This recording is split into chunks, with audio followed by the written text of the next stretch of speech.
महाकाल दोस्तों, आपका हमारे चैनल धर्म ज्ञान सागर में स्वागत है। आज हम जानेंगे जामवन जी के विषय में। ऐसे महापुरुष जो एक नहीं बल्कि तीनों महायुगों में थे।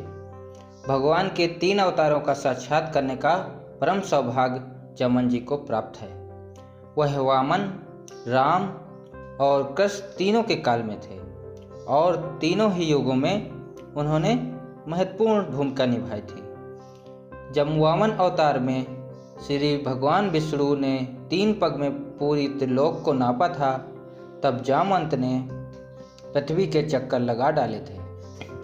श्री राम भगवान और रावण का जब युद्ध हो रहा था, तब पूरे युद्ध में उन्होंने एक मुक्का मारकर रावण को मूर्छित कर दिया था तथा उनका रथ मीलों दूर चला गया था। पूरे रामायण में उन्होंने केवल एक ही मुक्का मारा है, इसके अलावा उन्होंने कोई खास युद्ध ना करा है। भगवान राम विदा होकर अयोध्या लौटने लगे थे तो जामवंत जी ने उनसे कहा कि प्रभु, इतना बड़ा युद्ध हुआ मगर मुझे पसीने की एक बूंद तक नहीं बहाने का मौका मिला। तो उस समय प्रभु श्री राम मुस्कुरा दिए और चुप रह गए। जामवन जी ने कहा, प्रभु, युद्ध में सबको लड़ने का अवसर मिला, परंतु मुझे अपनी वीरता दिखाने का कोई अवसर नहीं मिला। मैं युद्ध में भाग नहीं ले सका और युद्ध करने की मेरी इच्छा मेरे मन में ही रह गई।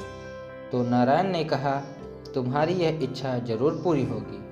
फिर द्वापर युग में श्री कृष्ण को स्मृतक मणि की चोरी लग गई और वो मणि एक शेर को मारकर जामवन जी ने हासिल करा था।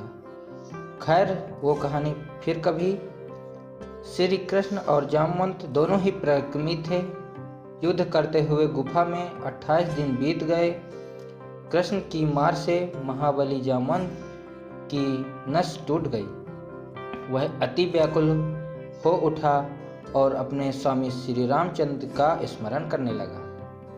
जामवंत जी के द्वारा श्री राम के स्मरण करते ही भगवान श्री कृष्ण ने श्री रामचंद्र के रूप में उसे दर्शन दिए। जामवंत जी उनके चरणों में गिर गए और बोले, हे भगवान, अब मैंने जाना कि आपने यदुवंश में अवतार लिया है। श्री कृष्ण ने कहा, हे जामवंत, तुमने मेरे राम अवतार के समय रावण के वध हो जाने के पश्चात मुझसे युद्ध करने की इच्छा व्यक्त की थी और मैंने तुमसे कहा था कि मैं तुम्हारी इच्छा अपने अगले अवतार में अवश्य पूरी करूंगा।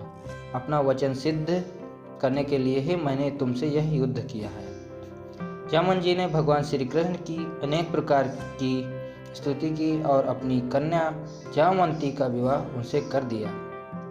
इसलिए ये वानर, भालू आदि कहकर हीन भावना से उनको देखना पाप है। और अधिक रहस्यमय और धार्मिक बातों को जानने के लिए हमारा चैनल सब्सक्राइब करें और वीडियो को लाइक करके घंटी का आइकन को भी दबाएं ताकि भविष्य में आने वाली वीडियो आप तक सबसे पहले पहुंच जाए। धन्यवाद।